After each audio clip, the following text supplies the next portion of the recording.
Hello everyone, this is ChurchGirl Cummins, and you all know my name is Patricia Gandy Cummins. The Church Girl is back in the kitchen today, thanking the Lord for another day. I've been down for a while because of my knees and my legs been swollen, but thank God I'm back in the kitchen today. And it's cold and raining outside for the past 2 days. It's been really wet. So Church Girl is making pinto beans. And I'm not going to be using my fresh cranberry beans from the freezer. I'm just going to be using plain dry pinto beans, okay? These are the pinto beans I'm going to be using. I've already measured out my 2.5 cups that I'm going to be using. Now, I tend to like the smaller beans. Now, you can purchase any bean, dry bean that you want, okay? I tend to like the smaller beans. So, Church Girl is making pinto beans. And when I measure my beans up, I use a dry measuring cup. Remember, I told you, never use your liquid measuring cup to measure dry ingredients. If you do, your measurement's going to be off. This type of measuring cup is for for all dry ingredients, your flours, your sugars, all of your different types of dry seasonings. This one's for your milk, your broth, your waters, and all type of wet ingredients, okay? Now, you can use this if you want to for your dry ingredients, but just know that if you're trying to measure out 1 cup or 2 cups, you're always going to be off if you use this liquid measuring cup. So make sure you use the properly measuring utensils. Church Girl is making pinto beans. Remember, when you take your pinto beans out of your bag, always wash your beans. Don't go pouring no dry beans over in a pot talking about them cooking some beans and you haven't soaked them or washed them. Now, you don't necessarily have to soak them if you don't want to. It just takes a little longer for them to cook. I'm not going to soak mine. I didn't soak mine all night, but I am going to soak them for a little while before I cook them while I'm doing something else. So I've already measured them out and I pre-washed them, but I'm going to show you how I did it. I measure out my 2.5 cups with my measuring cup here, with my measuring cup. I put them in my bowl. Then I simply wash my beans. Always remember, I caught me some water in my bowl just like so. I ran my hand around in these beans about 3 or 4 different times. And I used my cylinder like this so the water and all the trash can run right through here. And I pour them out just like so. Then I do the same thing over and over a couple of times. I wash my beans really, really good. And I'm going to pick these beans. I go through my beans, making sure that there's no bad beans or no rocks or anything like that. Then I pour them up so all the water can come out over in my bowl, my pan here, in my strainer. And now what I'm going to do, I'm just going to let my beans soak. Catch it with water. I'm going to let them soak. And then when I come back, I'm going to go through them again, making sure that there's nothing in these beans that I want in here. Okay? And I'll be back to show you how Church Girl cook her beans, because I'm going to be cooking mine with ground meat and onions and peppers, and I'll show you exactly how I do that shortly. Okay, I'm back. My beans have been soaking now for a couple of hours. As I said, I didn't soak them all night. You don't have to soak them all night if you don't want to. I rinsed them really, really good, washed them really, really good. Now I'm going to go ahead and pour this water off and get ready to get them in the pot. So they've been soaking for a couple of hours. That's long enough for me. That's good enough for me. And I've actually gone through these beans already. And I picked out the ones that I didn't want in my pot. All the ones that I saw that was bad and that was split. I want to make sure there was no rocks or anything hard in here that shouldn't be in here. Now, Church Girl's going to move these right over to the pot. I already have on the stove here. And I have a piece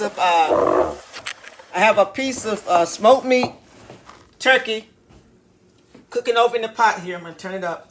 But I only put 1 piece of smoked meat because I'm going to be adding ground. I'm going to be adding ground turkey after I cook it over to my beans. I'm going to show you how I'm going to do that later. I have a nice piece of smoked turkey here. If you guys haven't tried smoked turkey tails, give smoked turkey tails a try. It makes your beans and your greens, your vegetables taste very, very good. I like the turkey tails. I like the cooking turkey tails because they're more richer. It gives off a little bit more richer flavor than just smoked neck bones or turkey neck bones or something like that, or the turkey drumsticks. I like the turkey tails better. So I'm just going to go ahead and put all those beans right over in the pot here.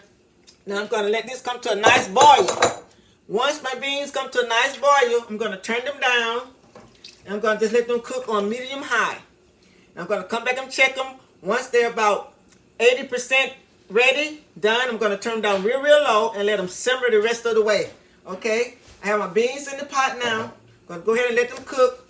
Then later on, I'm going to come back and show you exactly how I'm going to bring my ground meat. I have ground meat here, ground turkey and ground chuck. I'm going to go ahead and get that all cooked up. And in the end, I'm going to add that ground meat to my beans. And I'll be adding some beefy Lipton soup mix because the meat is beefy. And I'm also maybe using my onion Lipton soup mix. This is nothing but a stapler. As I told you, it's nothing but dry seasoning. I really like to cook with it with my meats, and it's especially delicious in beans. Okay, so I'm going to show you how I'm going to bring all that together later on in a little bit. And I'm going to have my onions, bell peppers, all cut up, chopped up. I'm going to add that to my beans. Actually, I'm going to add my cut peppers and stuff to my ground meat. It's going to be all cooked in with my ground beef and my ground turkey before I put it in my pot. Be back shortly. Church Girl is cooking up beans, pinto beans, with ground meat and peppers, red peppers, orange peppers, red onion. You know, Church Girl love her food to look good as well as taste good. Be back shortly. Okay, I'm back. My beans is cooking up really, really good. I'm going to go ahead now and put in my onions. See, my beans are cooking up really, really good. I put in 1 piece of smoked turkey. I add 1 piece of smoked turkey because I'm going to be adding ground meat to it later. I'm going to add in my Trinity here, my red onions, my white onions, some red sweet bell peppers, some green bell peppers, some orange bell peppers. You know, when Church Girl cook, I always tell you all I like for my food to look good as well as taste good. So now I'm going to go ahead and add my onions right over to my beans. They're cooking really good. I have them cooking down on low here. I think that's a plenty. I won't add the rest of those. A couple of dropped on the stove, but I can still use them. Okay, this is going to cook up really, really good. Now over here in this other skillet, I have ground meat cooked up over here. And I'm going to put some of that into my beans a little later. In the meantime, I also have some cornbread. I'll go ahead and put this nice pan of cornbread here in the oven here. I'm going to cook my cornbread off at 350 degrees. And it should take about 25 minutes for it to cook. It shouldn't take that long for my cornbread to cook. Over here, in this skillet here, I have ground meat that I'm cooking up over there. I'm going to make my husband some chili because he wants some chili, but I'm going to take some of this meat out and add it over to my beans. Over here, I'm working on a little chili for my husband. My husband wanted a little chili, so I'm going to work on this chili, get that chili fixed up really good. I'm going to take some of this same ground meat out, put some in this bowl here. I'm going to use that to put over in my beans, and then I'm going to season it really, really good with some more seasoning, some garlic and onions and all that good stuff. Okay, I'm working on a little chili here for hubby, and I'm making beans because I like beans in the cold weather. And my beans is cooking up really, really good. I'm just going to turn it down and let it continue to cook. And I'll be back and show you what the finished product look like. I'm going to add my ground meat to it, and I'm going to be seasoning it up with some onion and garlic and all that good stuff. And I'll be back soon. Okay, I'm back. I'm going to go ahead now and add my ground meat here that's all cooked up with nice peppers in it. I'm going to go ahead and put it over in my beans here. I'm going to add these to my beans, just like so. I have my beans seasoned up really, really good. I have one more ingredient that I'm going to add to these beans. I'm going to let them simmer down until my bread is all ready. And it's going to taste really, really good. Now I'm going to go in. I'm going to be adding some Lipton onion soup mix, or I may use my beefy soup mix. You can use either one. It's nothing but a dry seasoning. I use it as a stapler, as I said before.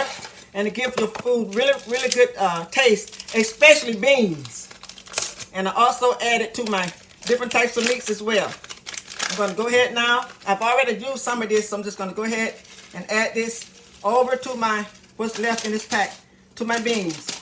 I use it as a stapler, and there's different types of seasonings that I use. Let me show you what it looked like before I stir it all up. I put the seasoning over in the pot here. I mix it all up together. And I'm going to let this simmer down really, really good. And all those seasonings are going to cook, marry together in my beans as it simmers. And it's going to give those beans a really, really good flavor. I sometimes like to cook my beans like that. So there are different ways you can do your beans. This is just one way that I choose to do mine sometime. My beans are cooking up really, really good. And I'll be back to show you the finished product. As I said, over here, I'm working on a little chili for my husband. It's nice and cold and wet outside. I want beans, and hubby want chili. So, Cooking with Church Girl is going to make it happen. Be back shortly. Okay, I'm back now. This is my finished product here. My beans is all ready. They came out really good. Seasoned really good with my ground meat. And I also have one piece of ground turkey that I started out seasoning with. There you have it. Church Girl cooking up beans with ground turkey and ground chuck with onions, bell peppers, garlic, and other seasonings that I liked. Over here is my cornbread. Nice cornbread. And my husband wanted some chili, so I made him some chili on this nice, wet, cold autumn evening at the Ponderosa. Husband is eating chili, and the church girl is eating beans, pinto beans, and cornbread tonight. There you have it. Came out really, really good. I like my beans to be nice and thick. I don't like my beans to be loose. I like them to be nice and thick. So always season to your own taste. Until next time, Cooking with Church Girl. Please go over and subscribe to my channel, and I appreciate it very, very much. There you have it. Church Girl is cooking up beans and chili. Until next time, God bless you. Have a good evening. Cooking with Church Girl.